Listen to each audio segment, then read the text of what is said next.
গোস্ত খাওয়া কি জায়েজ আছে? এটা হলো জিজ্ঞাসা।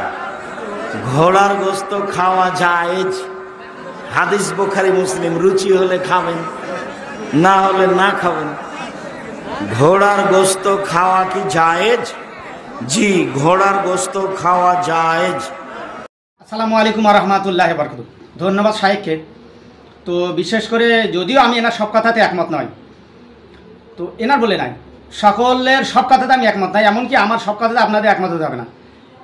নবী করিম সাল্লাল্লাহু আলাইহি ওয়াসাল্লামকে উদ্দেশ্য করেই বলেছেন তাবিরা যে পৃথিবী যদি সকল কথাকে প্রাধান্য দিতে হয়, এক ব্যক্তি সকল কথাকে মানতে হয়, সেটা হলো নবী করিম সাল্লাল্লাহু আলাইহি ওয়াসাল্লাম। আর অন্যদের বেলা কিছু মানবেন বা কিছু না মানবেন, যেহেতু মানুষ মাত্র ভুল থাকে। নবী করিম সাল্লাল্লাহু আলাইহি ওয়াসাল্লাম মানুষ, কিন্তু অতি মানুষ, মহামানব। তিনি নবী, আল্লাহর কাছ থেকে তিনি ওহী পেয়ে থাকেন, ওই জন্য তেনার সব কথা সত্য।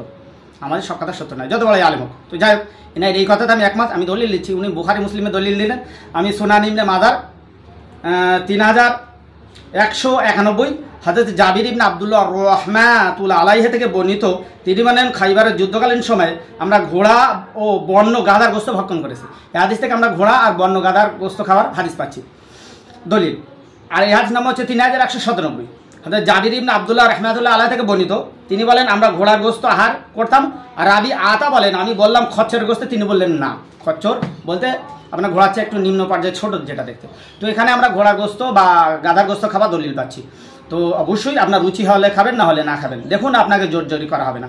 তো এটা হাদিসে আছে, আপনি যেদিকে অস্বীকার করে সে অবশ্যই কাফির হবে।